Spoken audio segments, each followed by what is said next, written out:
கார்த்திக் அந்த பங்களாவை பார்த்து அதிர்ச்சி அடைந்தான். மிக பிரம்மாண்டமாக கட்டப்பட்டிருந்த பங்களா இப்போது பாழடைந்து படு மோசமான நிலைமையில் இருந்தது. அந்த இடம் முழுக்க மரங்களின் வேர்களும் ஒட்டடைகளும் சிக்கு பிடித்து கிடந்தன. இப்படி ஒரு மோசமான பங்களா இந்த புலியூரில் இருப்பதை ஏன் இதுவரை தான் தெரிந்து கொள்ளவில்லை என்று கார்த்திக் வருந்தினான். விஜயனும் துர்காவும் கூட ஏன் இந்த பங்களா பற்றி சொல்லவில்லை, அப்படி என்னதான் இருக்கிறது இதில் என்று குழம்பினான். இந்த பங்களாவுக்கு எதுக்கு என்ன கூப்பிட்டு வந்திருக்கீங்க என்று அந்த மர்ம மனிதனிடம் கேட்டான் கார்த்திக். கேள்வி கேட்காத, நான் உனக்கு உதவி செய்ய வந்திருக்கேன். முதல்ல அது என்ன உதவின்னு சொல்லுங்க.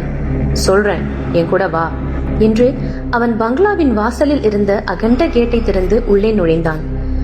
பெரும் கீச்சலுடன் கேட் திறந்து கொண்டது. கார்த்திக் உள்ளே காலடி எடுத்து வைத்தான். அந்த பங்களாவின் பல தூண்கள் இடிந்து போய் சரிந்து கிடந்தன. கார்த்திக் கவனமாக அந்த தூண்களை தாண்டி மர்ம மனிதனை பின்தொடர்ந்து வந்தான். வவ்வால்கள் அந்த இடம் முழுக்க சிறுபிடித்து பறந்து ஓடியது. கார்த்திக்கிற்கு ஏன் இந்த பங்களாவில் அதுவும் இந்த மனிதனுடன் இருக்கிறோம் என்பது இன்னும் புரியாமல் தான் இருந்தது. ஒரு நிமிஷம், என்னை எங்க கூட்டிட்டு போறீங்க என்றான் கார்த்திக். வா சொல்றேன் என்று அவன் கையை பிடித்து வேகமாக அழைத்து போனான் அவன். ஒரு பெரிய படுக்கறையில் அவர்கள் நுழைந்தார்கள். அந்த அறை முழுக்க கருப்படித்து கிடந்தது. துர்நாற்றம் வீசி கொண்டிருந்த அந்த அறையின் ஒரு மூலையில் ஆள் உயர கண்ணாடி ஒன்று வைக்கப்பட்டிருந்தது. அதன் முன்னே கார்த்திகை இழுத்து சென்று நிறுத்தினான் அந்த மனிதன். கார்த்திக் தனது உருவத்தை கண்ணாடியில் பார்த்தான். இங்க எதுக்கு வந்திருக்கோம்? உள்ள போனா அதை நீயே தெரிஞ்சுப்ப. எதுக்குள்ள?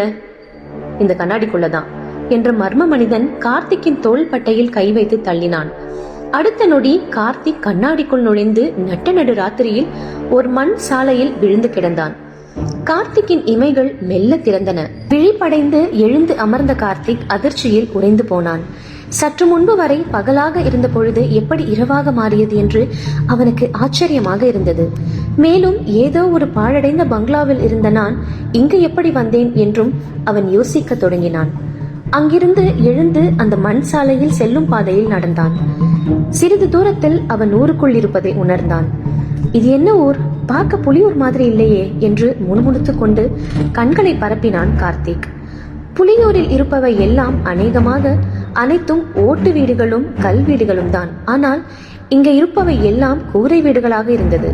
மேலும் யார் வீட்டிலும் விளக்குகள் இல்லாமல் தீப்பந்தங்களே எரிந்து கொண்டிருந்தன. என்ன இடத்திற்கு வந்திருப்போம் என்று கார்த்திக் குழம்பினான். உள்ளே போனால் நானே தெரிஞ்சுக்குவேன்னு அந்த ஆளு சொன்னாரு. ஆனா எதுவும் தெரியலையே என்று இடப்பக்கமாக பார்த்த போதுதான் அவர்களை பார்த்தான் கார்த்திக். கூட்டம் கூட்டமாக ஊர் மக்கள் சிலர் காட்டு வழி போகும் பாதையில் நடந்து செல்வதை கவனித்தான் கார்த்திக். அவர்கள் உருவமும் பேச்சும் கடந்த காலத்தை நினைவுபடுத்தியது. அனைவரும் கைகளில் தீப்பந்தங்களை எடுத்துக்கொண்டு நடந்து சென்றார்கள். கார்த்திக்கும் ஒரு தீப்பந்தத்தை எடுத்துக்கொண்டு அவர்களை தொடர்ந்து காட்டு வழியில் நடந்தான். அவர்களுக்கு சற்று அருகில் சென்று பார்த்தபோது அனைவருமே வித்தியாசமான பழங்கால ஆடைகள் அணிந்திருப்பதை பார்த்தான் கார்த்திக்.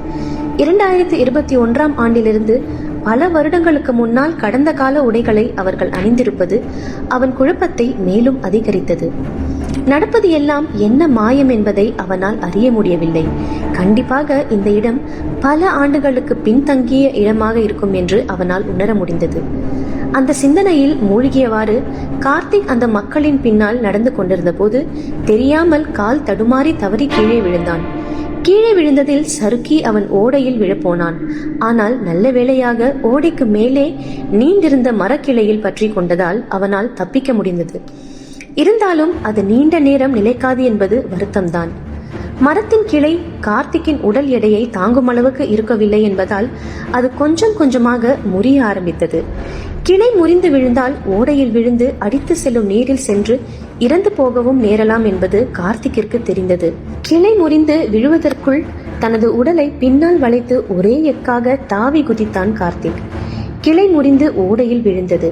ஆனால் கார்த்திக் ஓடை கரையில் தப்பித்து விழுந்து கிடந்தான். நல்ல வேளை உயிர் பிழைத்தோம் என்று கார்த்திக் மேலே எழுந்து தீப்பந்தத்தை கையில் எடுத்தான். ஆனால் அவனுக்கு முன்னால் இப்போது ஊர் மக்கள் யாருமே இல்லை. இப்போது எந்த வழியில் செல்வது என்று குழம்பி போன கார்த்திக் தீப்பந்தத்துடன் முன்னால் சென்று பார்த்தான். மக்கள் எந்த பக்கம் சென்றிருப்பார்கள் என்று அவனால் தீர்மானமாக சொல்ல முடியவில்லை. அப்போது சற்றே தொலைவில் இருக்கும் கோயிலில் மணி ஒலிப்பது அவன் காதுகளுக்கு கேட்டது. கோயில் மணி அடிக்குது அப்படின்னா எல்லாரும் அங்கதான் போயிருப்பாங்க என்று ஓசை கேட்கும் திசையில் வேகமாக நடந்தான் கார்த்திக். அந்த வேகத்தில் தீப்பந்தத்தின் ஜுவாலைகள் ஆடி அசைந்தன. பரபரப்பாக வந்ததில் கார்த்திக் முகம் எல்லாம் வியர்த்து கொண்டிருந்தது. அவன் கோவில் வாசலில் வந்து நின்றான். எரியும் தீப்பந்தத்தின் வெளிச்சத்தில் கோயிலை நிமிர்ந்து பார்வையிட்ட போது அவன் அதிர்ச்சி அடைந்தான். இது இது காலபைரவர் கோயில், இங்க எப்படி என்று அதிர்ச்சியில் தன்னை அறியாமல் கிடுகிடுத்தான் கார்த்திக். புலியூரில் இருப்பதைப் போலவே காலபைரவர் கோவில் அவனுக்கு முன்னால் கம்பீரமாக நின்று கொண்டிருந்தது. காலபைரவன் கோயில் விளக்கொளியில் ஜொலிப்பதைக் கண்டு வியந்தான் கார்த்திக். என்ன இது, ஒரு பழைய மரக்கடிக்கப்பட்ட நினைவு சின்ன மாதிரி இருக்கு. இது நிஜமாவே காலபைரவர் கோயில் தானா என்று குழம்பினான். ஆனால் அந்த இருளிலும் கோவில் விளக்குகளால் ஜொலித்துக் கொண்டிருந்தது. கார்த்திக்கின் எண்ணங்கள் பதில் சொல்ல முடியாத கேள்விகளால் நிரம்பியிருந்த போதுதான் அந்த மாளிகை அவன் கண்ணில் பட்டது. கோவிலுக்கு பின்னால் இருந்த மாளிகையை கார்த்திக் உற்று நோக்கினான். அங்கு தீபங்கள் இருந்து கொண்டிருந்தன. அந்த ஒளி அவன் கவனத்தை ஈர்த்தது. கோவில் படிக்கட்டுகளிலிருந்து இறங்கி மாளிகையை நோக்கி சென்றான். ஆனால் சற்று நெருங்கி சென்று பார்த்தபோது அந்த மாளிகையை அவன் எப்போதோ கண்டிருப்பதாக உணர்ந்தான். அது சிறிது நேரத்திற்கு முன்னர் புலியூரில் அவன் கண்ட அதே பாழடைந்த மாளிகை என்பது அவன் மூளைக்கு உரைத்தது. கொஞ்ச நேரத்துக்கு முன்னாடி அந்த ஆள் கூட்டிட்டு போன மாளிகையும் இதுவும் ஒரே மாதிரி இருக்கு. ஆனா இது நல்ல நிலைமையிலும் அது பாழடைஞ்சும் இருந்தது என்று குழம்பினான் கார்த்திக். இது எப்படி சாத்தியம் என்று தன்னை தானே கேட்டுக்கொண்டு வியப்பில் ஆழ்ந்த நேரத்தில் அவன் நெற்றியில் வியர்வை துளிகள் வெளிப்பட ஆரம்பித்திருந்தது. இது என்ன இடம், இங்கு ஏன் வந்திருக்கிறோம் என்பதை அறிய மாளிகைக்குள் சென்று பார்ப்பதே ஒரே தீர்வு என்ற முடிவுக்கு வந்தான் கார்த்திக். மாளிகையின் வாசல் அருகே இருந்த மரத்தின் பின்னால் மறைந்து கொண்டு பார்த்தான். வாசலில் காவலர்கள் சிலர் நின்று கொண்டிருந்தார்கள். ஆனால் அவர்கள் நவீன காலத்தை போல உடை அணியாமல் பழங்காலத்து வேட்டிகளை மட்டுமே கட்டியிருந்தார்கள். மேலும் அவர்கள் கைகளில் ஈட்டியையும் வாள்களையும் ஆயுதமாக ஏந்தியிருந்தார்கள். கார்த்திக்கின் கண்களால் இதை நம்ப முடியவில்லை. இங்க இருக்கிறத எல்லாம் பாக்குறப்போ நான் பல 100 ஆண்டுகளுக்கு முன்னாடி வந்திருக்கேனா என்ற குழப்பத்தில் ஆழ்ந்தான் கார்த்திக். இது சாத்தியமா? அப்படி சாத்தியம் என்றால் நான் காலம் கடந்து வந்திருக்கேனா? திரைப்படங்களில் எல்லாம் சொல்வார்களே டைம் டிராவல், ஒருவேளை இது அப்படியான விஷயமா? இதெல்லாம் நிஜமா, கற்பனையா என்ற கேள்விகள் அவன் மூளைக்குள் துளைத்து கொண்டிருந்தன. இப்போதைக்கு இந்த கேள்விகள் அனைத்திற்குமான விடை ஒரே ஒரு இடத்தில் மட்டும்தான் இருக்கிறது. அது இந்த மாளிகைதான். இதே போன்ற ஒரு பாழடைந்த மாளிகையின் உள்ளே சென்றுதான் இந்த இடத்திற்கு வந்திருக்கிறோம். அப்படியானால் இதன் உள்ளே சென்றால் நடக்கும் மர்மங்களுக்கு விடை தெரிந்து கொள்ளலாம் என்று கார்த்திக் முடிவு செய்தான். வாசலில் காவலர்கள் இருப்பதால் மதில் சுவரோரம் இருக்கும் புளிய மரத்தின் மீது ஏறி மாளிகைக்குள் குதித்தான் கார்த்திக். யாரும் பார்க்காதவாறு மாளிகைக்குள் நுழைந்தான். கருப்பு வெள்ளை பளிங்கு கற்களால் மாளிகையின் தரை முழுக்க இழைக்கப்பட்டிருந்தது. ஒரு பெரிய விளக்கொன்று பிரம்மாண்டமாக மாளிகையின் நடுவே தொங்கிக் கொண்டிருந்தது. பிரம்மாண்டமான ஓவியங்கள், பெரிய வாள்கள், வேட்டையாடப்பட்ட விலங்குகள் அனைத்தும் அந்த மாளிகையின் சுவரை அலங்கரித்துக் கொண்டிருந்தது. மாளிகையின் உள்ளே பணிப்பெண்களும் வேலையாட்களும் பரபரப்பாக ஓடிக்கொண்டிருந்தனர். அவர்கள் கார்த்திகை பார்த்தால் கதை சிக்கலாகிவிடும் என்பதை உணர்ந்தான். அவர்களிடம் இருந்து எப்படி தப்பிப்பது என்று யோசிக்கும் போது வேலையாள் ஒருவன் கார்த்திக் இருக்கும் இடம் நோக்கி விரைந்து வந்து கொண்டிருந்தான். அவனை பார்த்த மாத்திரத்தில் கார்த்திக் சட்டென அருகில் இருந்து ஒரு அறை ஒன்றில் நுழைந்தான். அந்த அறை முழுக்க மயக்கும் அத்தரை நறுமணம் பரவி இருந்தது. கார்த்திக் யார் கண்களிலும் படாதபடி ஒரு திரைச்சீலையின் பின்னால் மறைந்து கொண்டான். அந்த திரைச்சீலையின் வழியே கார்த்திக் பார்த்தான்.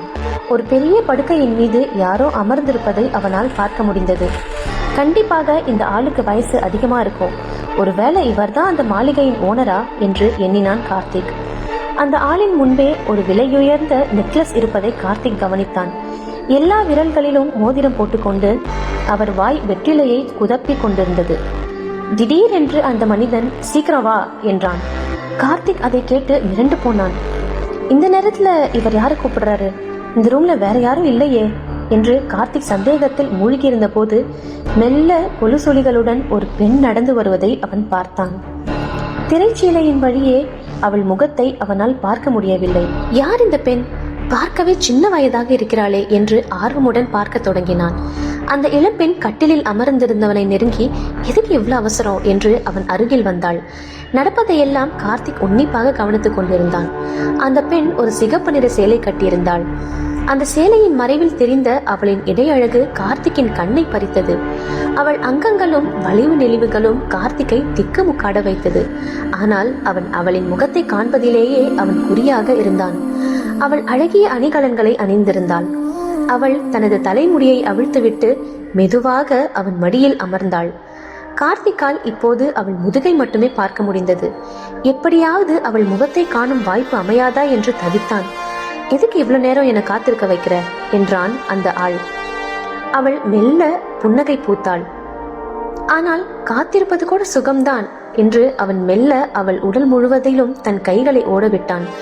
அவனது உதடுகள் அவள் கழுத்தை சுற்றி நகர்ந்த போது அவளை எங்கு முடியுமோ அங்கெல்லாம் தொட்டான். மெல்ல மெல்ல அவன் அந்த பெண்ணின் அழகில் தன்னை இழந்து கொண்டிருந்தான். இது அனைத்தையும் பார்த்த கார்த்திக் தர்ம சங்கடமான நிலையில் தவித்துக் கொண்டிருந்தான். ஆனாலும் அவள் யார் என்று பார்த்துவிட வேண்டும் என்ற ஆர்வம் மட்டும் அவனுக்குள் அப்படியே இருந்தது. இன்னொரு பக்கம் அந்த ஆள் இளம்பெண்ணின் மீது முத்தமழையை பொழிவதோடு அவள் ஆடைகள் ஒவ்வொன்றையும் கழற்றி கொண்டிருந்தான். திடீரென்று ஒரு வேகத்தோடு அவள் இடுப்பை அவன் பிடித்த போது அவள் மெல்லிய அழுகையுடன் வலியில் ஆவென்று கத்தினாள். கார்த்திக் மேலும் பார்க்க வெட்கப்பட்டு முகத்தை திருப்பி கொண்டான். அந்த ஆள் இளம்பெண்ணின் இடுப்பை பிடித்து கட்டிலில் திருப்பி போட்டான். ஆனால் இது கார்த்திக்கிற்கு சாதகமாக அமைந்தது. அவனால் இப்போது அந்த பெண்ணின் முகத்தை தெளிவாக பார்க்க முடியும். இப்படி ஒரு நிலைமையில் ஒரு பெண்ணை பார்க்க கூடாது, வேண்டாம் கார்த்திக் என்று தனக்குத்தானே சொல்லிக்கொண்டு அவள் முகத்தை காணாமல் கண்ணை பொத்தி கொண்டான் கார்த்திக். இப்போது அந்த மனிதனும் இளம்பெண்ணும் உணர்ச்சியின் உச்சக்கட்டத்தில் இருந்தார்கள். அவர்களின் உடல்கள் ஒன்றோடு ஒன்று நெளிந்து கொண்டிருந்தன. அவன் அந்த இளம்பெண்ணின் உதடுகளில் முத்தமிட்டு அவளை முழுவதுமாக அனுபவிக்க தொடங்கினான். சற்று நேரத்தில் அந்த அறை முழுவதும் இளம்பெண்ணின் முனங்கல்களால் நிரம்பியது.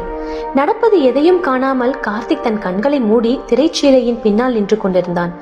சிறிது நேரத்தில் அந்த ஆள் ஓய்ந்து அடங்கினான்.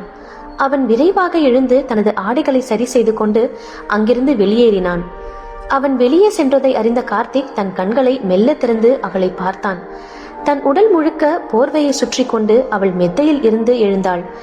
இப்போதும் அவள் பின்பக்கத்தையே கார்த்திக்கால் பார்க்க முடிந்தது. அடச்ச, நல்ல சான்ஸ் கிடைச்சும் அந்த பொண்ணு யாருன்னு பார்க்காம விட்டுட்டோமே என்று வருந்தினான் கார்த்திக். அவள் மெல்ல நடந்து சென்று கண்ணாடியின் முன் நின்றாள். தனது தலைமுடியை சரி செய்தபடி அவள் முகத்தை கண்ணாடியில் பார்த்தாள். கண்ணாடியில் தெரிந்த அவளின் முகம் இப்போது கார்த்திக்கிற்கு தெரிந்தது. அடுத்த நொடி அவன் முதுகு தண்டு செல்லிட்டது. இது இது சந்திரலேகா என்று அவன் கூறியபடி அவன் பற்கள் நடுங்கியது. மயக்கும் பேரழகோடு அவள் தன்னையே கண்ணாடியில் பார்த்து கொண்டிருந்தாள். இது இது எப்படி சாத்தியம்? சந்திரலேகா எப்படி இங்க என்று அவன் கண்கள் அதிர்ச்சியின் உச்சத்தில் மிரண்டு போனது. அவளின் முகத்தை இன்னும் தீவிரமாக உற்று நோக்கினான். ரயில் நிலையத்தில் பார்த்த அதே முகம், கருவறைக்குள் சென்ற போது கற்பனை உலகில் கண்ட அதே முகம். கண்டிப்பாக இது சந்திரலேகா தான், அவளேதான் என்று அவன் வாய் முணுமுணுத்தது. அப்போது ஒரு வேலைக்காரன் உள்ளே நுழைந்தான். அவன் வந்து சத்தம் கேட்டு கார்த்திக் சுதாரித்துக் கொண்டு நிமிர்ந்து பார்த்தான். அம்மா என்று நிமிர்ந்து பார்க்காமல் அழைத்தான் வேலையாள். அவள் திரும்பி அவனை ஏறிட்டாள். கார்த்திகை வேந்தன் வந்திருக்கார், உள்ளே நுழைய அனுமதி கேட்கிறார். அனுமதிக்கலாமா என்றான் வேலையாள். சரி, உள்ளே அனுப்பு என்று விட்டு அவள் தன் உடைகளை சரி செய்து கொள்ள ஆரம்பித்தாள். பல ஆண்கள் வந்து செல்வதால் இவள் ஒரு விலை மாதுவாக இருக்கக்கூடும் என்று யூகித்தான் கார்த்திக். அப்போது அறைக்குள் ஒரு இளம் வாலிபன் நுழைந்தான். நிச்சயம் அவனுக்கு 24 25 வயதுக்குள் தான் இருக்கும் என்று அனுமானித்தான் கார்த்திக். அந்த வாலிபன் மெல்ல அவளை நெருங்கினான்.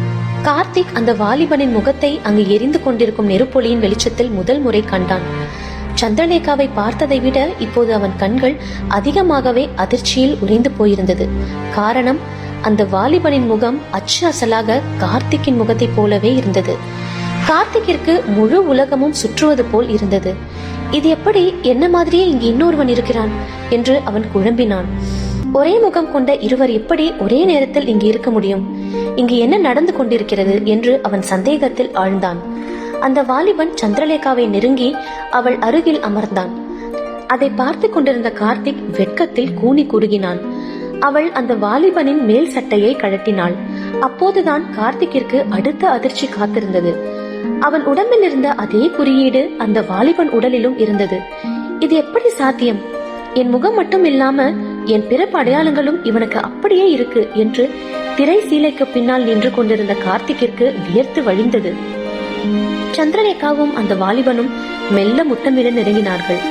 யார் அந்த வாலிபன்? அவனுக்கும் கார்த்திக்கிற்கும் என்ன தொடர்பு? மாளிகையில் ஒளிந்திருக்கும் ரகசியம் என்ன? மேலும் அறிய தொடர்ந்து கேளுங்கள் சந்திரலேகா.